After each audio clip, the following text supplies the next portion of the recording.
Good evening. We'll be starting in 2 minutes. Thank you.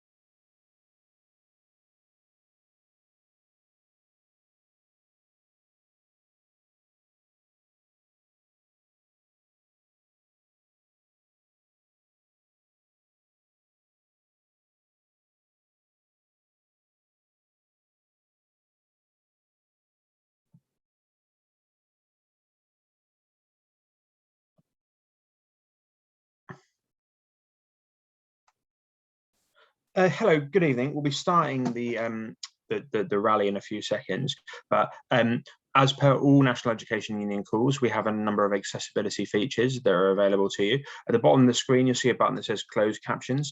If you press that button, you'll be able to turn on subtitles and also download a transcript of this call. We also have Sam and Claire providing BSL interpretation services this evening for those who need it. And we have a team of staff behind the scenes who are assisting. So if you have any questions, just place in the chat. But please also do be aware that this is being live streamed on all National Education Union social media channels. So please do be aware of that. I'm now going to hand Amanda. Thank you. Good evening, everyone, and as Mike had said, welcome and thank you for joining us at our Maintain Nursery and Early Years Funding Rally Zoom webinar this evening. This is a joint rally and it's bringing together Unison, Early Education, NHT, NEU, as well as MPs, political parties and many community groups. It's the end of a very long term for many of us, still a few weeks to go, the end of a very long week, Friday tomorrow. So I'm really pleased that so many of you could join us this evening. And I hope that you get a lot out of this evening's webinar. My name is Amanda Martin and I am the past president of the National Education Union and I will be chairing this meeting this evening. We've got an absolutely fantastic lineup of speakers in the next hour. But before I start, I do need to do a little bit of housekeeping. So firstly, this has been recording and going out live, and we will have posted a behaviour code into the chat function. However, it's a webinar. You won't see yourselves on here, but you will be able to join in the chat. And we hope that you will be able to raise questions, raise things that you are doing and tell us what you've been up to, and looking at the hashtags that we're going to post in the chat, be able to use those on social media, not only this evening, but across the next few weeks and into the autumn term. I want to say a huge thank you to the technical team and behind the scenes, Jacinta, John, Ken, Matthew, Mike, and Usman this evening, and also a repeat thank you to the amazing signers, Sam and Claire. So what is tonight all about? Well, really, the purpose of this evening is to relaunch the Save Our Maintain Nurseries and Early Years Funding campaign ahead of the Comprehensive Spending Review, which will be in autumn. You'd expect as educators, we have an overview. So not only do we know about the purpose, but the aims. So the aim today is to build support and to mobilise the massive pressure for people to turn up at a real person rally in Downing Street ahead of the Comprehensive Spending Review, and to really put pressure on the Chancellor and the Treasury to ensure long-term funding and settlements for maintain nursery schools and early years, and to make sure that what this government have said, no child left behind, they actually put their money where their mouth is when it comes to maintain nursery sector and our early years education. We're going to be joined this evening, as I've said, by some brilliant speakers, and we're going to be giving you some actions to do towards the end, and I'm going to leave those speakers to talk about that as we go on. But before we start, maintain nursery schools have barely survived on last-minute announcements of supplementary funding. And not just this year, not just because of the pandemic, but repeatedly for 4, 5 and more years. It's a sector that should be the jewel in our crown. It's a sector that actually, I believe, the best professionals work in this sector and have the hardest job, but do the best job in what they do. So without further ado, I'm going to straight away move on to our first speaker. And I'm really pleased to announce it's Judy Shaw. Judy is the chair of NHT Early Years Sector Council and a co-head teacher for Chul Lane Infant School and Nursery in West Yorkshire. Welcome, Judy, this evening. It's great to have you on the call. Thank you, Amanda. Hello, everybody, fellow early years enthusiasts and professionals. It's great to be here. I first shared a platform with Beatrice Merrick and Jack Dromey to start shouting about the maintained nursery school sector back in 2016, and I can hardly believe that we're still here. It's 5 years later and we're still calling for a secure funding commitment for these schools. We've used our collective voices over those years to say over and over again, maintained nursery schools set the standard for the EY sector and they've set the bar high. They're centres of excellence, often working in deprived communities, offering unparalleled support to families. They sit at the very heart of the communities that face increasing challenges, including a desperate lack of supporting services to turn to. Every family in every community should have access to support and advice and the highest quality early years education, and that's what's under threat. If you take a definition of community, any definition really, it boils down to a group of people sharing common interests, attitudes and responsibilities, and how a community is built and how are they sustained. So the very first connections between families in a neighbourhood, they come at the nursery school gates. Strong relationships that often last a lifetime, intergenerational relationships, early support and intervention that raises expectation, engagement and chances of success in later life. And the common ground they share, what could be more important? Their children, family life, the place they live, the quality of life, their futures. It's communities growing outwards from the schools. But many communities have had their hearts torn out over the course of many decades. The places where families historically met together, worked, found advice and socialised, they've disappeared forever. And unless we act, our maintained nursery schools, the first point of contact for families, will disappear too. That open, friendly, warm, accessible, welcoming point of contact gone. And then what will happen?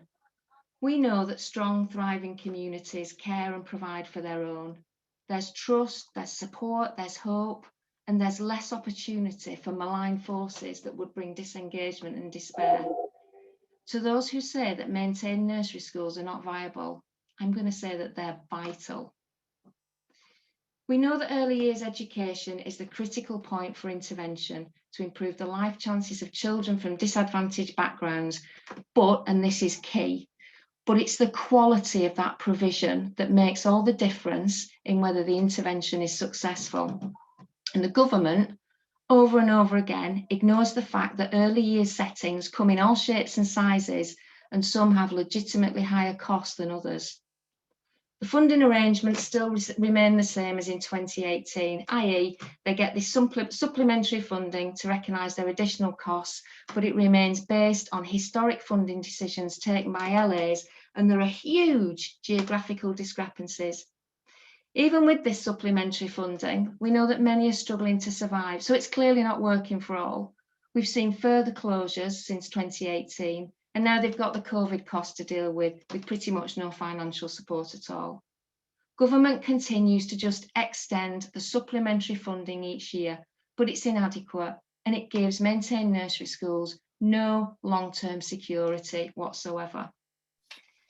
The schools and the leaders, they cannot continue to work like this. They need a guarantee of security so that they can plan their school improvement, their school development, and they can thrive.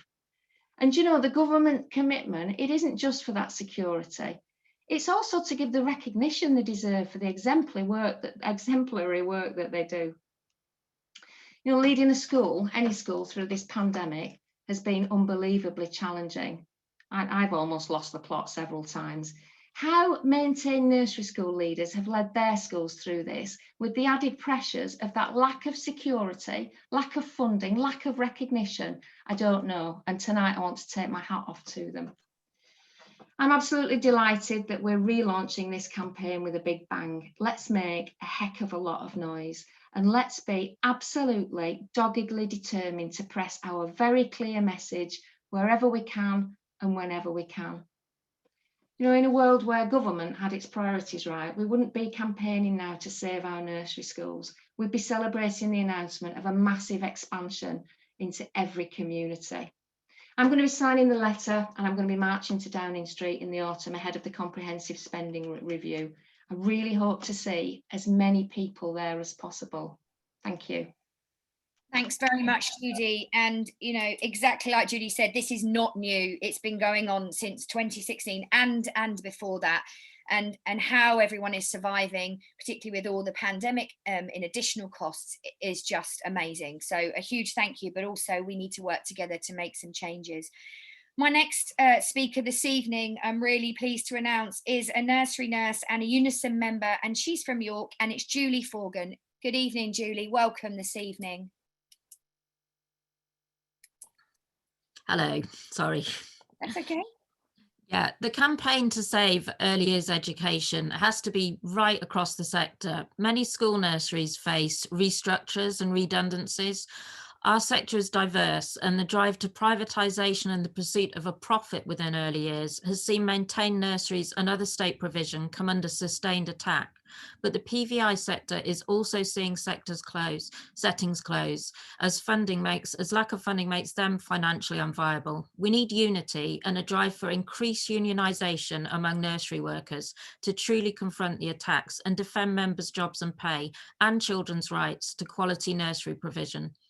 The government's education recovery plan is all about gearing up the exam factory again. Even then, it has no adequate funding. It's part of the overall strategy of reimposing austerity and making us pay for their crisis. The idea that the solution to what happened during the pandemic is to extend the school day by half an hour shows how far removed from reality the government is, particularly at a time when most schools are struggling to stay open as COVID rampages through classrooms. The Duchess of Cambridge has launched the Royal Foundation Centre for Early Childhood. The strapline is big change starts small, and the methodology is about big society and everybody taking responsibility. The promotional video for the foundation shows marches for climate and civil rights, speeches by Nelson Mandela and Greta Thunberg, but then totally dismisses these, and that says that to bring about change, what is needed, all that is necessary, is for society to realise the importance of early years. They have this the wrong way round. We know the importance of the first 5 years of a child's life. Families want free, high quality provision, but we are going to have to fight and march to save what we have and demand more. The Duchess's choice of nursery for her own children has an ethos described as high standards, excellence and good manners. At a snip for £3,400 a term for morning nursery, with the optional extra of a lunch club for £1,800 a term. Perhaps the secret to early years excellence is feeding children gold-plated caviar. This is not the real world. In the real world, our communities rely on food banks. At a time when they are closing our nurseries and we are facing a pay freeze, a royal yacht costing up to £1 billion is on the cards. The money is there to properly fund early years education, but we're going to have to fight to get it. Early years staff work more closely with families than any other part of the school. We talk on a daily basis to the many adults that can be involved in a child's life. I've worked in the same nursery for 17 years, and I know thousands of people in the local community. During the lockdown, we were often the only contact families had. The campaign to get decent funding, fair pay, and to save nurseries should aim to mobilise everyone, including the families we work with. The government is scared of any kind of resistance and joined up campaigning like this. They want to return to scapegoating and division so that they can push through austerity. They are launching a culture war on so-called woke educators, precisely because we've worked together across unions and have resisted so much of what they've tried to implement and force U-turns. The report last month about the use of the term white privilege by school staff leading to the suffering of white working class children is the latest attempt to deny institutional racism, divide resistance and deflect anger from their own disastrous policies. On the anniversary of the murder of George Floyd, staff in my early years unit took a picture for social media to show solidarity with the Black Lives Matter movement. We held posters saying, "Stop racist attacks, unite and fight, and refugees welcome." My school also invited an Extinction Rebellion activist to talk to Year 4 about climate justice. Boris Johnson, Priti Patel and Gavin Williamson would love to have this type of activity banned. They fear people taking action inspired by Black Lives Matter or Extinction Rebellion. Both movements are directly mentioned in their police, courts, sentencing and crimes bill, which seeks to stop us protesting. They fear protests because it works, which is why I think it's brilliant that we are planning a march on the Treasury. The right to protest has always been defended by protesting. This is the kind of joint union action that can galvanise people to work together to mobilise all the early years staff and our families and communities to save and properly fund our nurseries. Thank you very much, Julie. Our next speaker this evening is Daisy Cooper, and Daisy is a Daisy is the Liberal Democrat MP and the education spokesperson. So good evening, Daisy.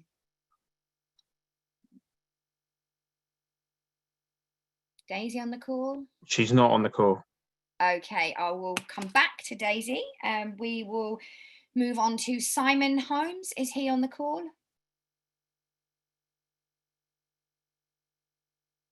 2 seconds, just coming up. Thank you very much. Just while we wait for Simon to catch a breath. Yeah, thank you very much, Julie, for that. Again, highlighting, the great work that we're doing in our maintained nursery schools, and the fact that, the government can choose to change what it funds and prioritise what it needs to, and we need to come together collectively. Simon, welcome this evening. Simon is a head teacher and a National Association of Head Teachers member at St Philip Marsh's Nursery School in Bristol. Good evening, Simon, and welcome. Thank you, and thanks for the previous speakers. I agree with every word they've said. I don't really want to repeat what they've already said, which is a lot of what I was going to say. So I would like to just start with what's really struck me recently is a lot of talk about levelling up, which seems to sound good, but what does this really mean? And thinking about it, when maintained nursery schools were started, they were often pre the welfare state and were all situated in the areas of highest deprivation and poverty in the country, and they were for the health, welfare and education of children, in order that they could have the same opportunities as more privileged or better off families. They started, their purpose was levelling up. Never more than in the last 18 months has their value been shown. I mean, the pride I have in our staff, our support staff and our teachers, who at really the drop of a hat changed everything they did. We're working online, we're coming in, we're putting their own health at risk in very unknown, challenging circumstances to meet with the most vulnerable families face to face who are desperate. I mean, we're situated in one of the top 5% areas of deprivation in the country. Many of the services which families had taken for granted were suddenly not available.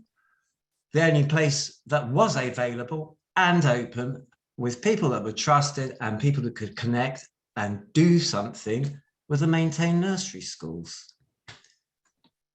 Without any hesitation, people put themselves forward and put the children first, which is what we've always done.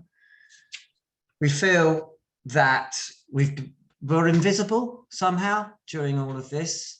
It was not acknowledged by government, the role we've played. We've played a huge role in health and in social care as well as education. The role of maintained nursery schools is broader, and it does, as previous people said, connect in communities with other services as a central hub or point for families with young children. On top of that, we also have a lot of the children with the highest and most complex needs who don't go to other settings. We have an increasing number of children who are of school age in our nursery schools because there are not enough places in alternative provisions for them. So we're now holding on and keeping these children as well. Our job has become broader. more complex, more challenging, and more important than it's ever been.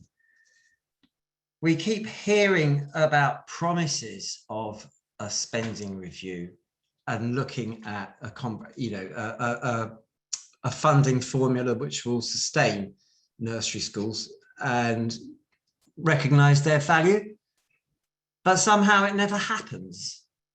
We are now on a cliff edge. We are now at a point where rhetoric, promises, and sweet words from politicians are not enough. If they don't take action, we will have, we're at a position where we will not be able to continue to function. Now, whether or not this is just because government has other things to do and has overlooked us, or whether this is a deliberate strategy, I don't know.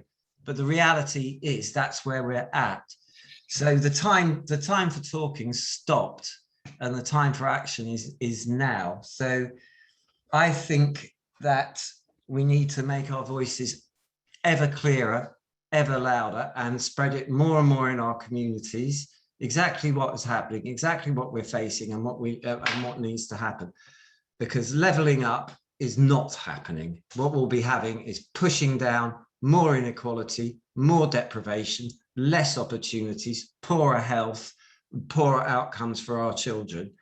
And maintained nursery schools are crucial in moving forward and actually giving opportunities and making more equality in society. Thank you. Thank you, Simon. And, actually, even if you would, like you said right at the beginning, all the things people already said, but actually when we work in these sectors, that we've got so many stories to say. And the fact that Simon was talking about how the links in our communities and for our families and the support that maintained nursery schools provide for those, it is just second to none. And so far already, just in the speakers we've had this evening, we've heard words like value, quality, promise, all things that our maintained nursery schools offer, but all things our government have yet to offer.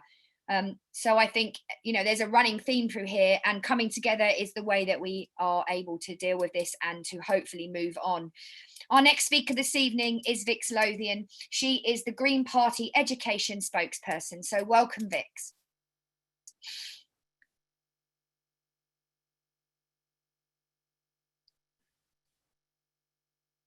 Just waiting for Vix to be unlocked for silent. She's in.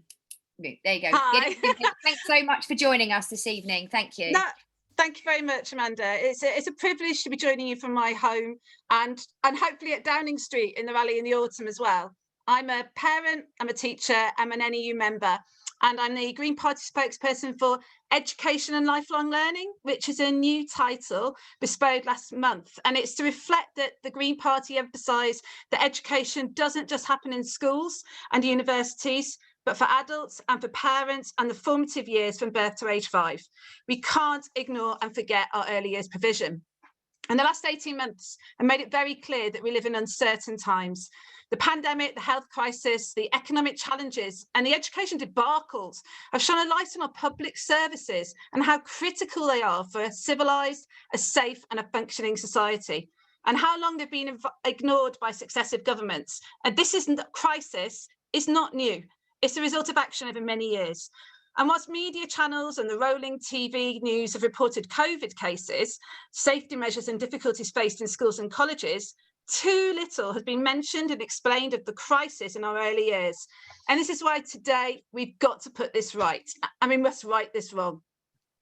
We all have to pledge to take the critical needs support and properly fund our nurseries in early years, and take this campaign to Downing Street, to visit our Chancellor and our Prime Minister and let them see firsthand our strength in our numbers. I've signed the letter and I've signed the pledge because early years are a vital social, educational, community service, not just now, but have an impact for years to come. Our maintained nurseries and our early years are at the heart of our communities and our most vulnerable families. When my boys were small, as a single parent, it was the regular support and contact with staff at the local nursery that kept me on an even keel.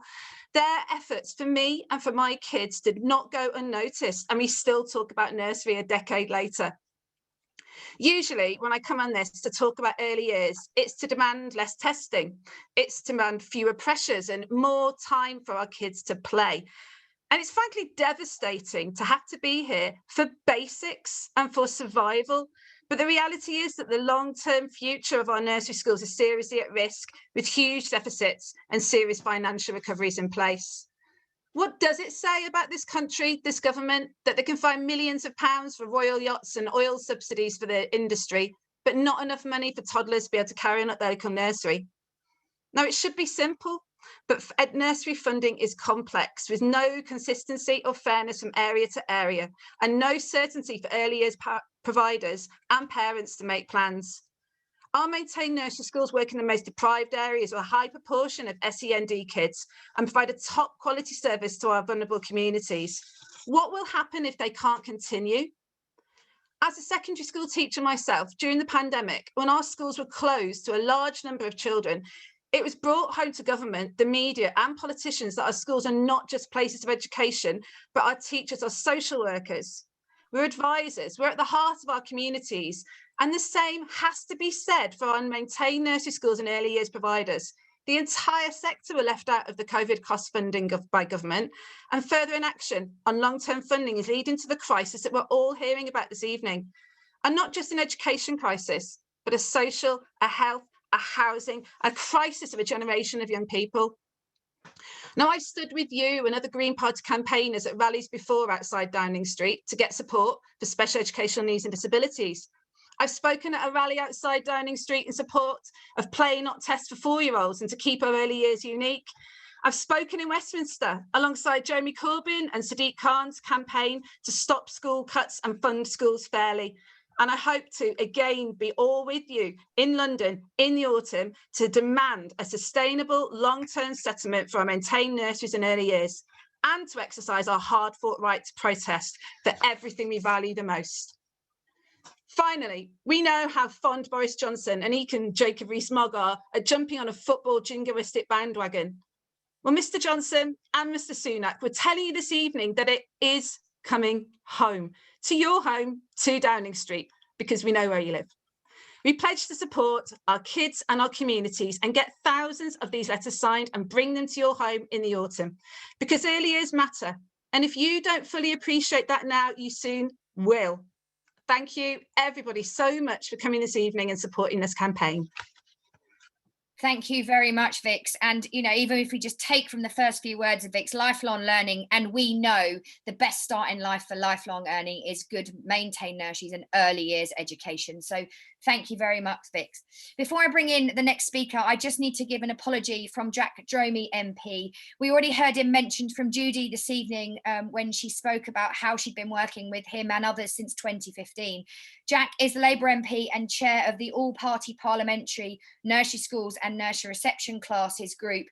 And I had the privilege of attending that this week. And I have to say, there were 15, 16 speakers all saying the same thing. But when we spoke from the chat, we wanted to say to those all-party parliamentary group members, it's enough time for talk. We now need to take some action. And one of the really interesting things on there was the fact that we heard about the Birmingham May 2019 research project and the 7 Yorkshire and Lanarkshire schools who now are not, there are no longer 7, there are now 3. And the research that was done on those that shows that actually maintained nursery schools make a difference to a child's start in life.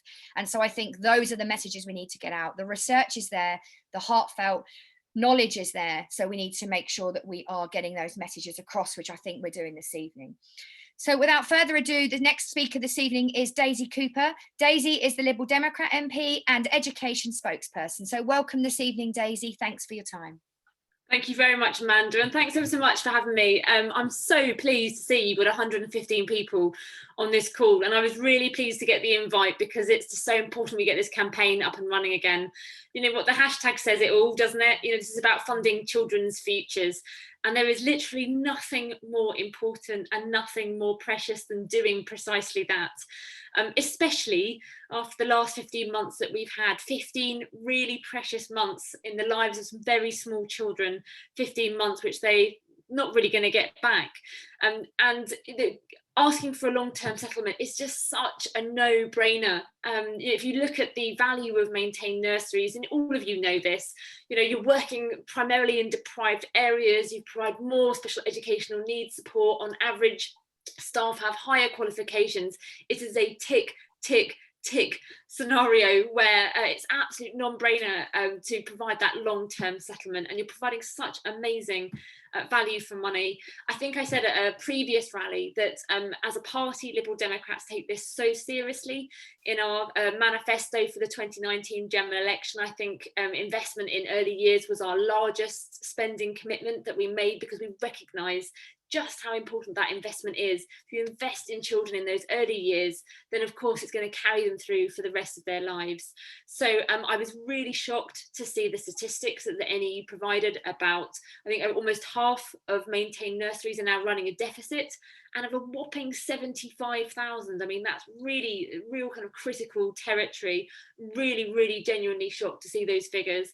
And so I want to say thank you to all of you who are working in this sector. Thank you for everything you've done, particularly throughout the pandemic. I know that there were times when maintained nurseries and other early year providers were not getting the clarity or the information about whether they should be open or closed, or how to fund various things. And many of us, including me, were trying to get that information for you by repeatedly asking the same questions over and over again. But clearly, if we as a country want you to thrive, and I certainly do, and so does my party, then we have to get a long-term settlement and decent funding into the system. So I'm fully behind you and fully support the letter. And so long as we can overcome the protest crackdown bill and whatever COVID situation might appear in the autumn, I really hope to see many of you and hear lots of noise and hear you making a hell of a racket in Downing Street in the autumn. So thanks ever so much for having me, and and keep it up. Let's make sure we keep making lots of noise and get that long-term settlement that we really, really need to invest and guarantee our children's futures. Thanks ever so much. Thank you, Daisy. And I agree, the NEU research was shocking, but actually probably isn't shocking if you're working in that sector. Everyone is well aware of the cuts and the things that are going on, and the restructures and the changes in staffing that they've had to make. And but when you see it in stark written word, it is very, very shocking. And I think that's things that we have to be highlighting when we're arguing for decent funding. It's not even asking for extra, we're asking for decent funding to allow our settings to be operating in the best that we can. Our next speaker this evening is Sally Lease. Sally is a head teacher at Castle Vale Nursery School in Birmingham. Thank you, Sally, and welcome this evening. Someone unlock Sally?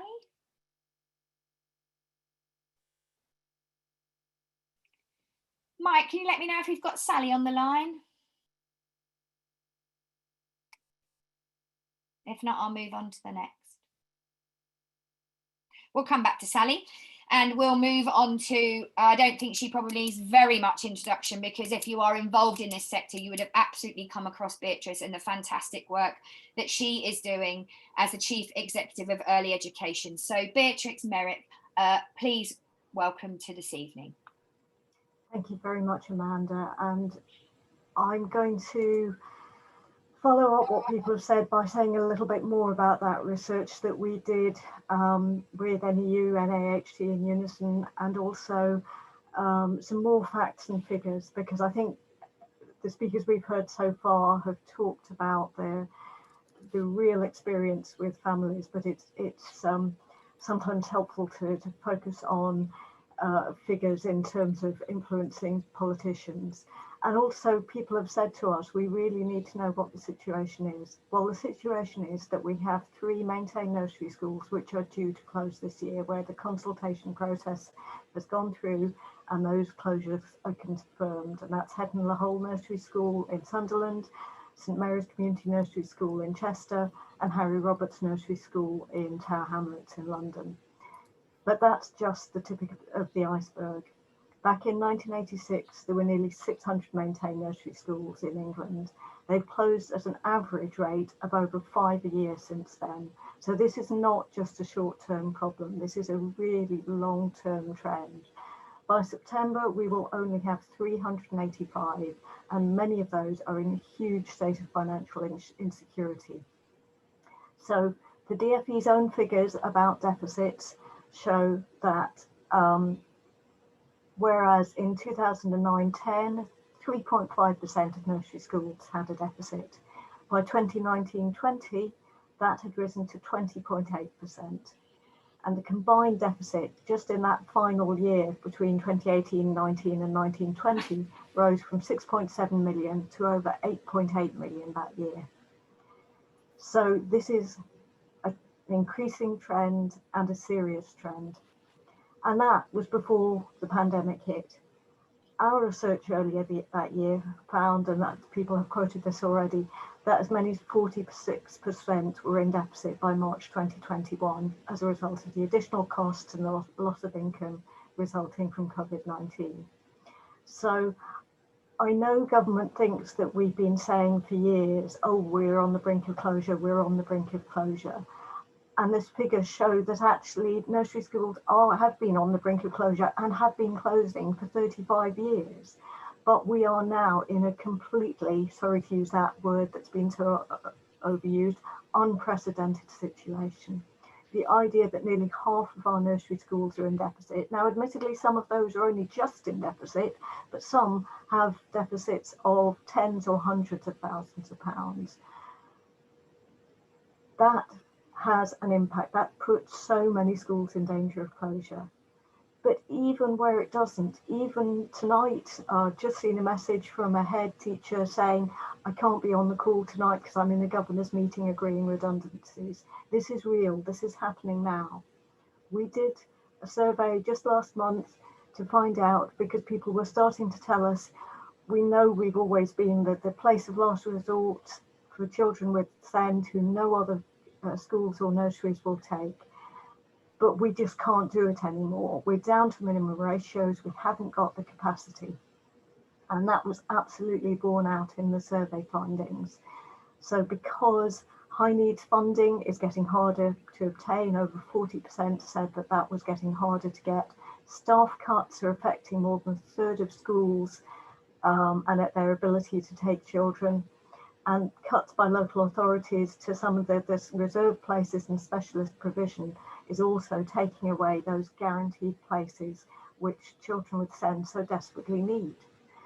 So only just over a quarter of schools said that they were still able to take children with SEND on the same basis as previous years. The rest were either uncertain or were saying they were definitely going to have to cut back the number of children, the number of hours they could attend, the amount of support they could provide.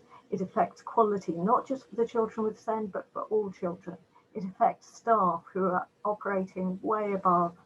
And we know maintain nursery schools staff go above and beyond all the time, but they are really being pushed beyond what I think is sustainable due to these cuts, due to that community, that commitment to the community and to providing what children need. So if government is serious about post-pandemic recovery and the levelling up agenda, it needs to invest in early years, and especially in the most disadvantaged children and the providers who support them, including maintained nursery schools. Today, some of you may have seen there was a cross-party manifesto launched by the CSJ and the Fabians.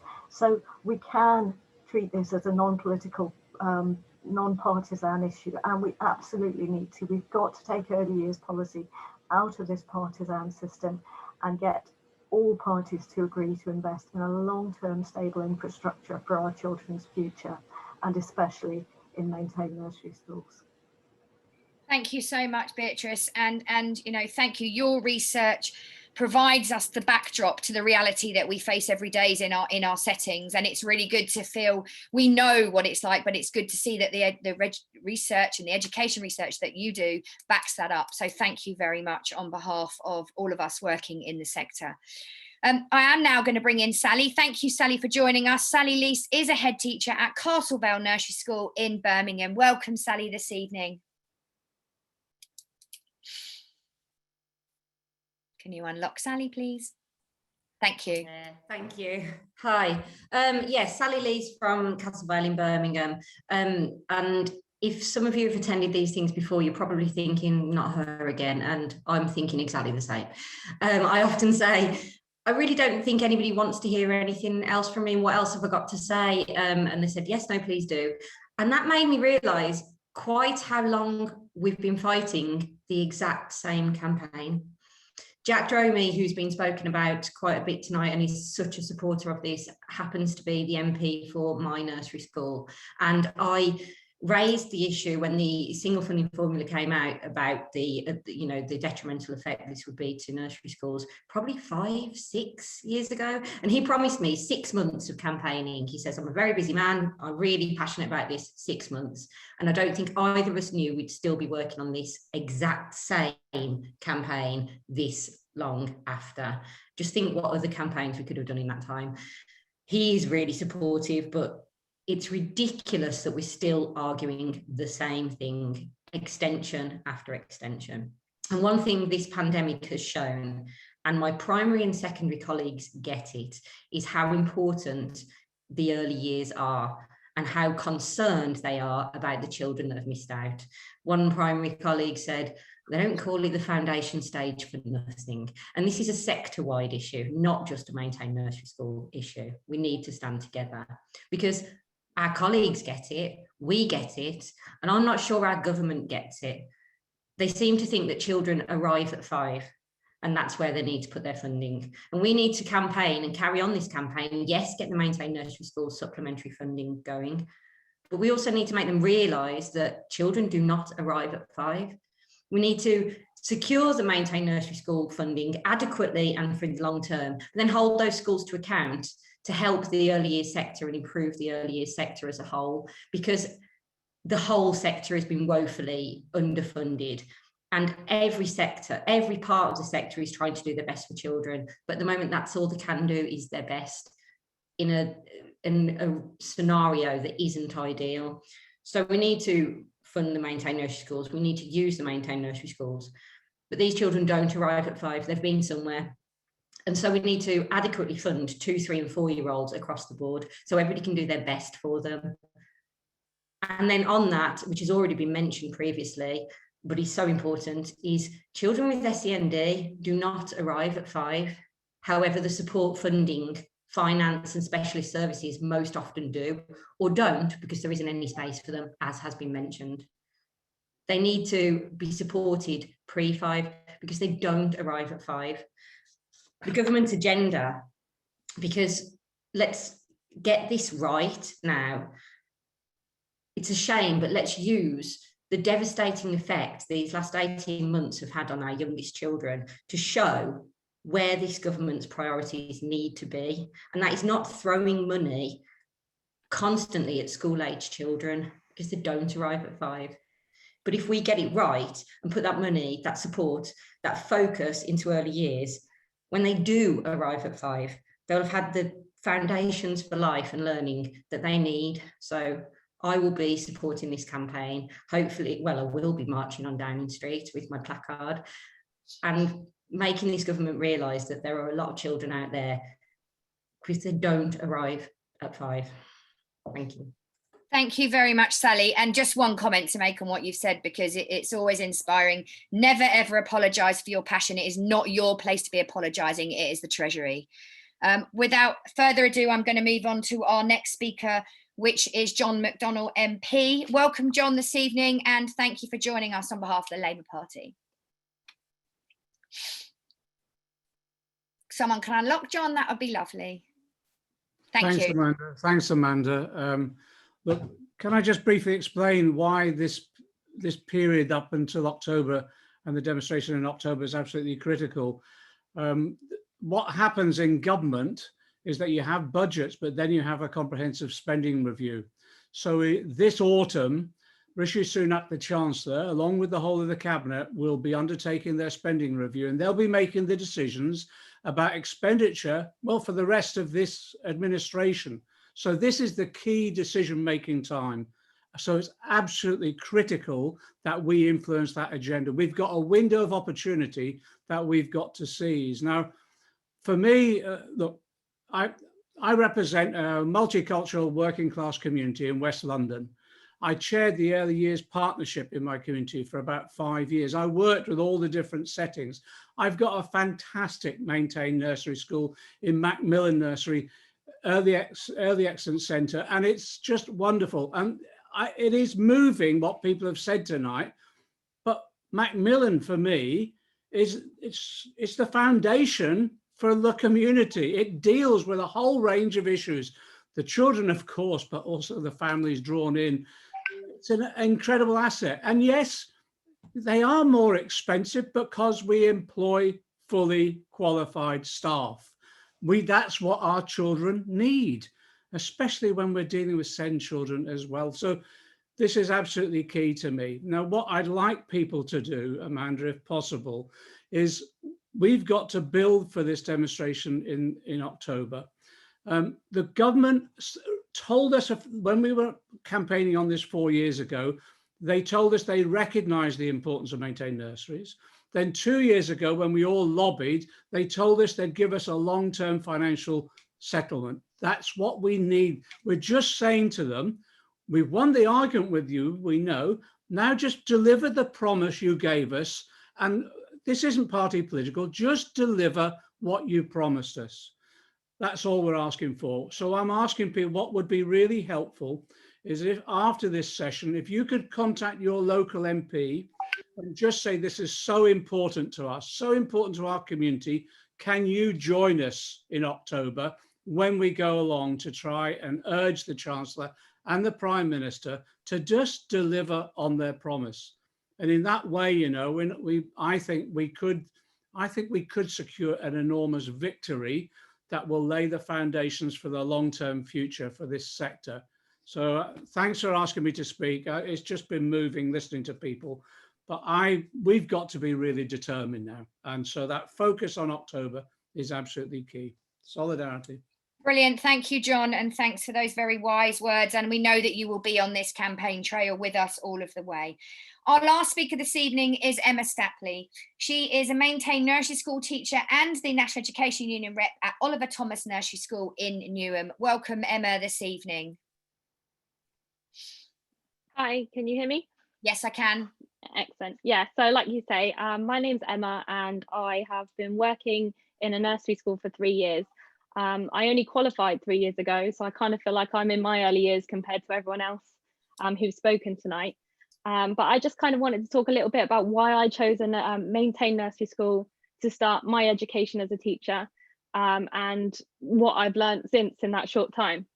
So the reason I chose a maintained nursery school is because they are without doubt leading experts in their field. The teachers that I've had the privileges to learn from have taught me some of the most valuable life lessons I've ever seen. And they are solely focused on early years. There's no top-down pressure from the year 6 like funding and the SATs and stuff that we have to adhere to because we're not part of a school. All of our training is dedicated to helping the children that we work with. And I just thought that was the area I wanted to be because I want to be an early years specialist.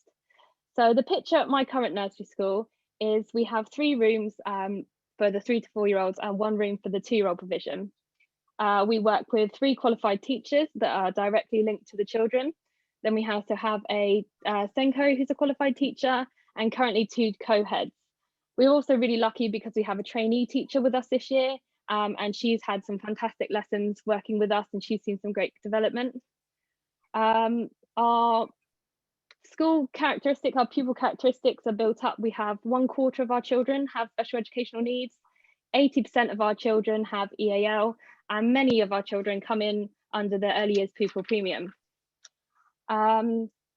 So what does that mean for me? That means it's a big responsibility that I wasn't fully sure that I knew what I was going into. Like I said, I started out, I'm originally from Devon. My outlook in Devon was very different from what many of the children are seeing here. And the reason I picked Newham to work was because I wanted those challenges. And yes, it has been challenging. We, as like a school, have worked in some incredibly tough situations over this past year, as I know everybody else has.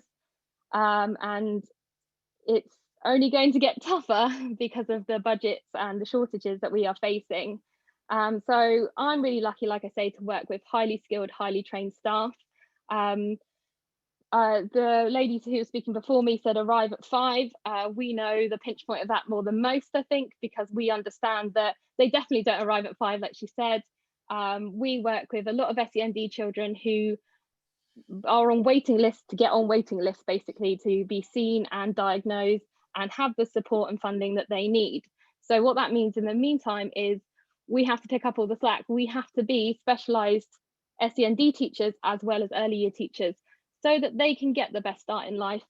And it's something that I just never thought I'd have to deal with in this kind of way. So in my class, I have 10 children with special educational needs, but there are only 3 adults in the class. Initially, we had 4, but due to budget constraints over the past few years, we've had staff leave and we haven't been able to afford to replace them. This has not only a knock-on effect on the SEND children who aren't quite getting the input that we'd love to offer, but also the other children, because SEND children do take up more of staff times. And so other children are also missing out too. It also means less resourcing. Just the stuff we need, which should be standard in a classroom, is getting harder and harder to obtain because we're running out of money to buy it. And I think one of the main things that I've noticed is the level of support we offer, not just the children, but their families. I didn't realise quite how, like someone said, I'd need to be a social worker in this role as well as a early years educator. So I have helped families with domestic violence. I've helped families who don't have enough money. Our school had to buy in loads of food during the pandemic, and we spent a whole evening splitting it up and distributing it. And the teachers had to say a list of who has the greater need, because we can't afford to give it to all of our children. But most of them need it. And that's the worrying, shocking fact, is that without us, these children will go hungry. They'll lose out on education. And one of the worst things is they will be hit hardest with safeguarding. And I think this is the real main thing that worries me about the loss of maintained nursery schools, is how much danger, physical danger, that puts our children in. I know that, like I say, I've worked with a lot of children with safeguarding needs. So I've had a lot of disclosures in my short 3 years. And I know that I've had the best support with my team, who are highly qualified in dealing with this, to support me, to support them. We're very lucky to be partnered with a children's centre. So we work closely with social workers and family support officers. Without that, our families and children would be in far worse states than they're already currently in. And I just know that without us there, it's only going to get worse. And I'm not saying that other schools and other nurseries aren't doing the same level. They are, but we're just the centre of excellence, as all maintained nurseries are. We are the ones that the borough comes to when they need the support, when they have families who need us. We help train and monitor all the PVIs in our area, and our children's centre monitor all the childminders in our area. So we're not just looked on for the children and the families that are with us, we're looked on to support hundreds of families. And I just think that this is the time to push for the campaign. We have been shown this year, especially over January to March, how important we are. We got told we could not shut because the country would not function without us. And I think it's now time we turn around and demand what is ours. And I know we've been fighting for a long time, but this is now, we have the higher upper hand to do this. And I think it is the best chance we have of getting the funding that we so rightly deserve, and the families so rightly deserve, to make sure that everybody gets the best start in life. Thank you, Emma. Thank you, Emma. And you started off by saying you felt lucky to be working in this environment. And actually, we feel very lucky to have staff like you working in our maintained nurseries and with our early years, and all of the other people that work in this profession. It isn't easy. And you've described some of the really difficulties that you are having that I know are echoed across the country. We've been asked this evening if we're recording because people have missed the start of it. Yes, we are, and it's available on Facebook and on YouTube. I want to firstly finish by saying thank you very much to our speakers this evening, all brilliant contributions. Thank you very much for the joint working of Unison, Early Education, NHT, NEU, our political parties and our community groups. But mainly thank you so much for all of you, for all you do and have done, despite the difficulties you face in giving the smallest people the very best start in life.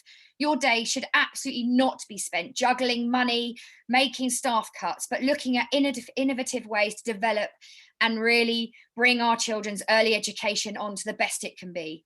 I said at the beginning, and I truly believe this, it is the toughest but the best and most rewarding sector to work in, and it has our most talented workers in it. We've heard tonight heartbreaking stories, yet inspiring stories from everybody, and we've heard how the research backs up what we are seeing every single day. When you come to a rally, you should expect that there will be a call to arms. And so tonight, as we make this relaunch, we are going to go out with a bang, and we are going to continue into the autumn term. So we're going to ask you a number of things to do, because we do need, as John McDonnell said, to hold this government to account, to make them deliver the promises that they made.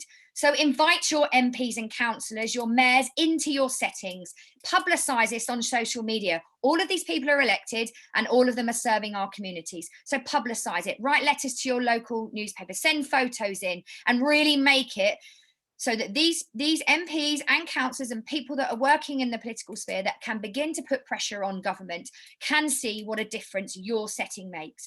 Get parents and local groups involved, and again, publicise that. Collectively, sign our letter to the Chancellor and ensure that maintained nursery schools and early year settings are not left out in the comprehensive spending review. Really put pressure on that. Spread that far and wide. Family, friends, colleagues, into the local schools that you feed into your clusters, into your secondary schools and into your sixth forms. I know particularly the sixth forms are the other bookends. I always see it as the bookend, and these are the least funded in all of the sector. You have the early years provision and the sixth form provision, and so get them on board, because everyone in education knows the best start in life is given at the early education. And do attend in person our march in autumn on Downing Street, so that we can really highlight and put pressure and hold the government to account to deliver on the promises they haven't just made this year, but in years to come. It is time now to say enough is enough. We are funding the best, you need to fund the best start in life for all of our young people, because otherwise what cost is ignorance. I want to say thank you very much for all of you, and good evening.